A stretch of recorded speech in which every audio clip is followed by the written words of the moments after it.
সাল্লাল্লাহু আলাইহি সাল্লাম বলেছেন, যখন কোনো মানুষ মৃত্যুবরণ করে তার সব আমলের দরজাগুলো আল্লাহ রাব্বুল আলামিন বন্ধ করে দেন, ইল্লা সালাসা, তিনটা দরজা আল্লাহ রাব্বুল আলামিন খুলে দেন।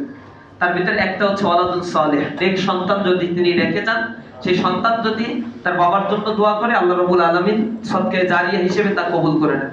দ্বিতীয় বিষয়ে রাসূল করিম সাল্লাল্লাহু আলাইহি সাল্লাম বলেছেন সদকায়ে জারিয়া, যে সৎকার কাজগুলো সে করে গেলে আজীবন সেখান থেকে মানুষ উপকার পেতে থাকে।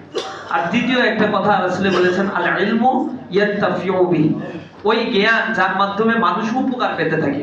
আমরা মনে করি তিনি যে লেখনী শক্তি, যে কবিতা, যে গান এখানে পরিবেশন হলো, তা দিয়ে মানুষকে জাগ্রত করেছেন, যুব শ্রেণীকে জাগ্রত করেছেন, উম্মাহের সংকটগুলোকে তিনি আইডেন্টিফাই করেছেন, জাগরণী শক্তি দিয়ে মানুষকে ডেকে গিয়েছেন।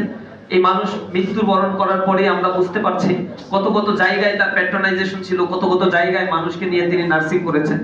ইসলামী আন্দোলনেরও একজন অভিভাবক ছিলেন, ইসলামী ছাত্র সংগঠনের জ্ঞান গবেষণার দিক থেকে তিনি সবসময় আমাদেরকে উৎসাহ দিতেন। তিনি সাহিত্য জগতের এই বিষয়গুলো যখন কথা বলতেন, তিনি বলতেন যে ইসলামী আন্দোলন বা বিপ্লব করতে গেলে সাংস্কৃতিক বিপ্লব দরকার। সাংস্কৃতিক বিপ্লব না হলে কখনো ইসলামী বিপ্লব ফলপ্রসূ হয় না, এবং তা কোনো যুগেই কোনো স্থানে টিকে থাকে না। সুতরাং সাংস্কৃতিক